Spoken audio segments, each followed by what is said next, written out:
Welcome to Marketing Game Changer Secrets, where you will learn from one of the top leaders in the network marketing industry. Teresa Harding has grown her team to over millions of people. She's grown online, she's grown offline, she's grown organically, and she is ready to show you the secrets. She's ready to change the way you think. She truly cares about the success of her team and the people that she teaches. So get ready to learn the tips, tricks, and secrets that will allow you to grow a successful business in the 21st century.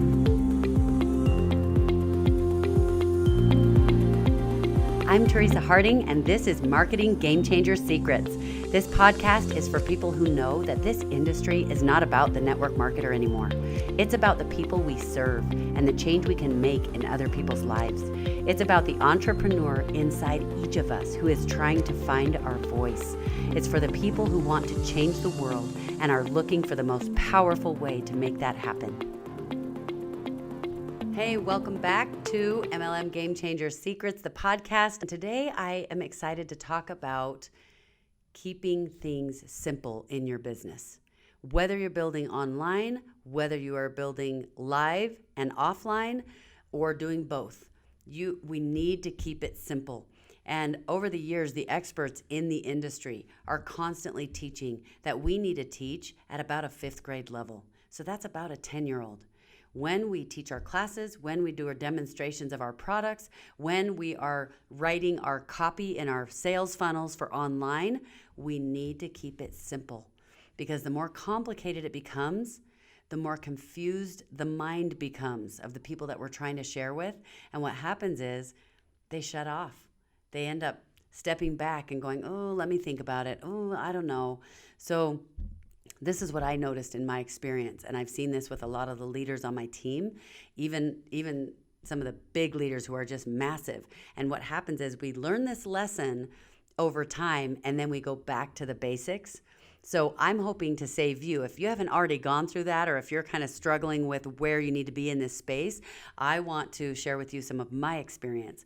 So what happens is you fall in love with your product or your company. There's a reason that you started with the company that you're with, and it's a great experience, but ultimately you're having an epiphany. You have an epiphany that made you go, oh my goodness, I totally want to do this, or I want to use this product. But then what happens is, as soon as you have that epiphany, you get excited and you start using the product or start building the business, you go on this journey. And Russell Brunson, who is a master in online funnels and sales, he calls it the Epiphany Bridge. I think he learned that from other mentors of his. But he calls it the Epiphany Bridge. And I love it, because what he says is you go across this bridge, and as you cross the bridge, you've had your epiphany, you had your emotional moment that made you love it.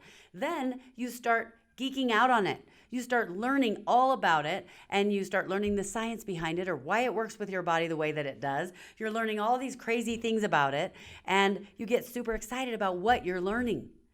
But then by the time you get to a place where you're wanting to share this with other people, you start pushing out all of this, what Kim Klaver calls, I hope I'm saying your name right, Kim. Kim Klaver calls it technobabble. Kim wrote a book. She's a network marketing master. She wrote a book called If My Product Is So Great, Why Can't I Sell It? Or something, I can't remember the exact title. But we'll put a link for it down below so that you can find that book. But she talks about this epiphany bridge, and she calls what you do on the other side. She says, now everything we talk about is all the stuff we learned, all the logic about the product or about the company and why we joined it to build the business. And then and she calls it technobabble. So every time we talk about it, we talk in technobabble. We use all the wording from all the stuff that we learned. And we forget that the reason we got involved in the first place was because of the emotion, because of the epiphany that we had. And we need to remember in this industry that we need to go back to the basics. And when we talk to people, whether it's in the classes, whether it's on a webinar, I don't care what you're doing, make sure that you don't spew out the technobabble, that what you're sharing is all the things that happened for you that brought your epiphany. Because our job is to help them have an epiphany. We need to help them have their own epiphany. And in fact, even if you get really good at sharing what brought you to your epiphany, but then you close the loop for them, if you tell them what the epiphany is and you try to help them have their epiphany, you're going to ruin it. It'll ruin the whole thing. You need to let them have their own epiphany so that by the time you're done talking with them about it, they are thinking, oh my goodness, I need to use this product. This is exactly what I've been looking for. If when you're done talking to them, they're thinking, oh my goodness, that's interesting. And then you say to them, so this is the answer. You need to use this product, or this business is the way to go. If that's what you're doing, you've completely ruined it. You might be good at that first step, but when you get to the end, don't close the loop.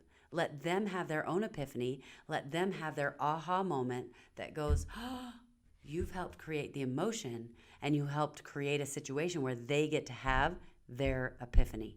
So don't forget how important that is. Keep it simple, keep it to the basics, and don't, what we like to call in the industry, water hose. Don't water hose people and give them all the information that you found out after you fell in love with the product. So hopefully that helps. Practice that and start paying attention in your business and as you talk to people about what you're doing in your business, including with your new leaders. Pay attention to where you're doing that and force yourself to step back and stop. So good luck. Would love to hear how it goes, and I'll talk to you in the next episode.